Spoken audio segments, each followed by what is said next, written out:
Hey everybody, it's been a long time since I've done a video and I wanted to share with you my new purchase. I bought a 2011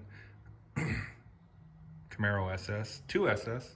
It's got a 6.2 and a 6-speed T6060, I think is what they call the transmission.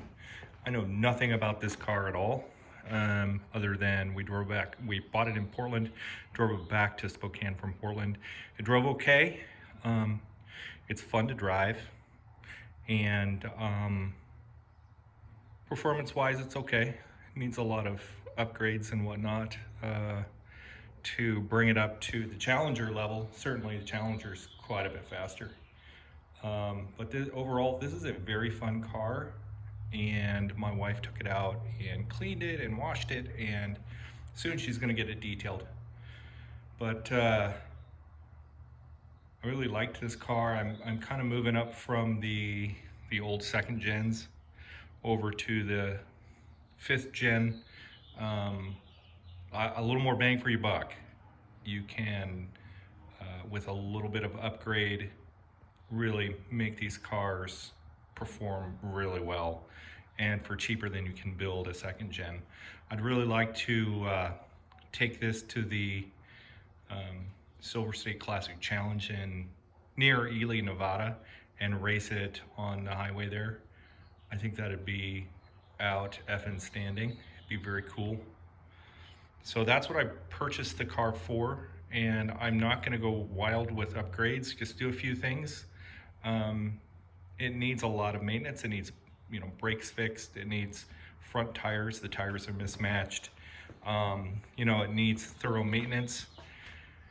Oil change and all the rest. Probably, I'm gonna have to have the injectors cleaned. It doesn't idle very well. It does have a weird kind of idle to it.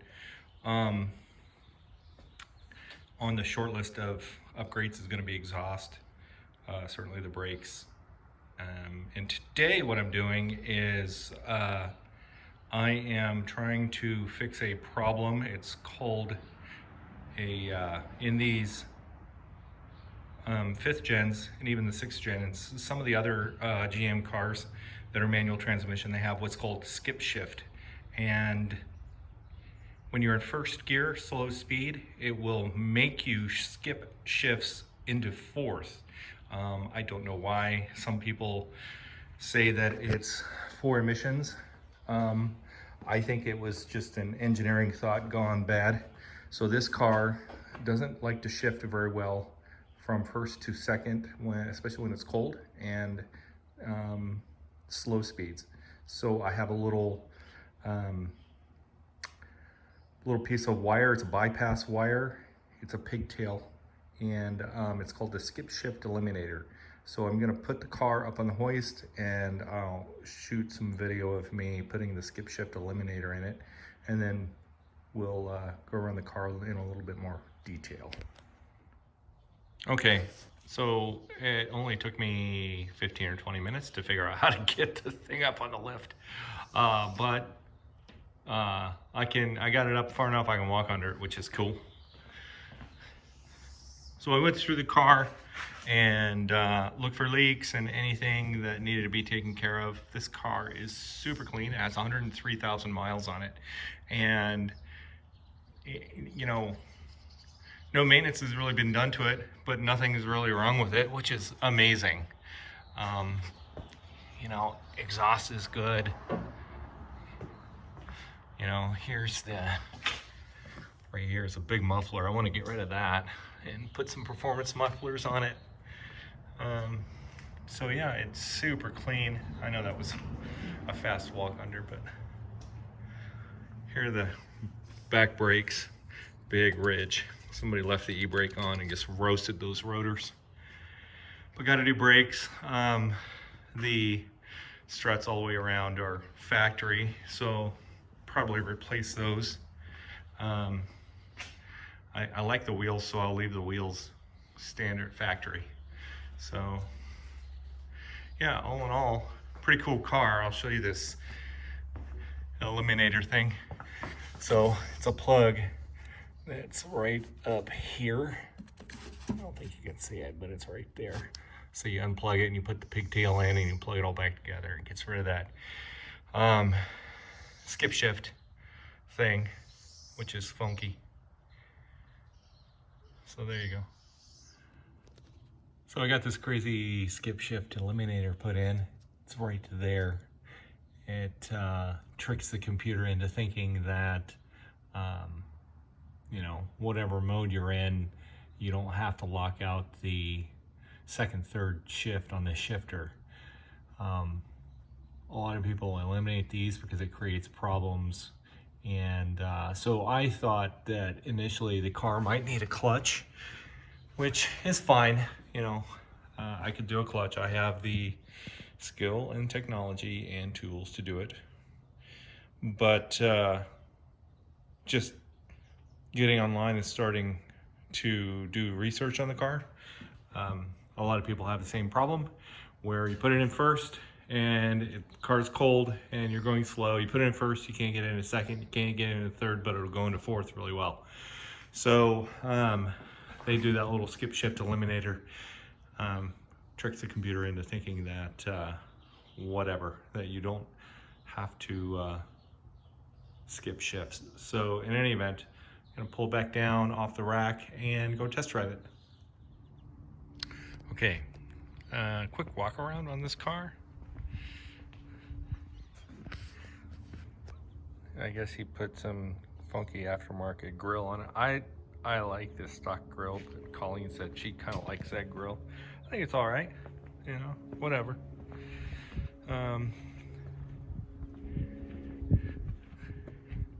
Color looks familiar for some reason. The only body problem was right here, and apparently the guy's girlfriend had the garage door down too far, and it peeled that back. It's the antenna. So there's a gaposis of about 1/4 inch right there, and it folded the roof right in there. So the fix, I think, might be easy, might be hard. At the end of the day, probably have to pull that out, pull the headliner down, and get a new one of those, and have the paintless dent repair people pull that back out on the metal out right up there, because it's the nose is pointed in and is dented in a circle right there and a crease right there. So probably go see the paintless dent repair guy that I've used before on the Challenger. They do freaking magic, and he'll fix it. It won't be cheap, but they can fix it. If you've ever seen them online before, they do amazing work. Take a whole quarter panel that's crunched and fix it without having to repaint or Bondo or anything. So anyway, you know, it needs some stuff like there's scuffs on the wheels, so I'd like to take those off and have them fixed and repowder coated and make it all look new. And then like I said, Colleen's gonna go have it detailed, and it should be shiny and new. I'll take you in onto the interior. The only thing I see on the interior that's not great is this side bolster here has that piece missing. So I think a guy could take the seat out, take it over to the upholsterer, and they could sew in a new bolster right there, a new bolster piece by taking the seam off. I don't know if somebody will do that for me. Maybe. They'd probably say I need a whole new seat cover, but you know, that's the way it goes. And they're not cheap. The last owner put in some pedals, those pedal covers, makes the car go faster, right? Gear shifter, I need an 8-ball for that one, and I'm gonna get an 8-ball for it because that's how we roll. It's very cool. Other than that, stock rocks, right? Especially in this car, over 400 horsepower from the factory. So you don't need to improve on that too much, not for my purposes anyway.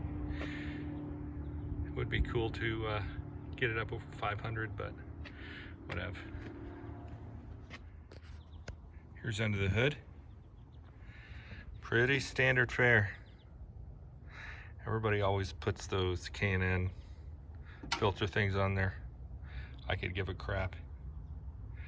Maybe if it gave me more horsepower I'd do it, but who cares? Standard 6.2 LS3, over 400 horsepower. That's freaking cool. A lot faster than an old second gen. The cool factor isn't quite there, but that's the second gen. But who cares when you're going 150 miles an hour? So yeah, I want to put headers on this thing. It's on the top of the list, and that's about it.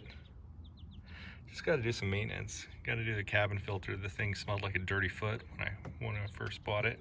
Had to smell dirty feet all the way back from Portland. That was awesome.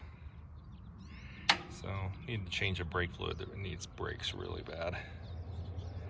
But yeah, cool car, man. I can't wait to drive it. Really get it going. I do want to take it to the tune shop. Apparently it has a limiter on it. And if you bypass the Eliminator, which you can do with a tuning setup, you should be able to get over 150 with it. I think it tops out at, 157, 160, something like that. It's certainly geared high enough to go well into the 200s, but you're talking about horsepower at that point. It doesn't have the horsepower to take you that far. As the gearing though, the final gear on the tranny is 0.5 something, which is really tall. Anyway, there you go. That is the new gray car. So we got to figure out a name for it. Colleen and I were trying to figure out what we're gonna call it. I was thinking Gray Marrow. I don't know. We got to come up with something cool. Something like something that goes along with mullet. Anyway, there you have it.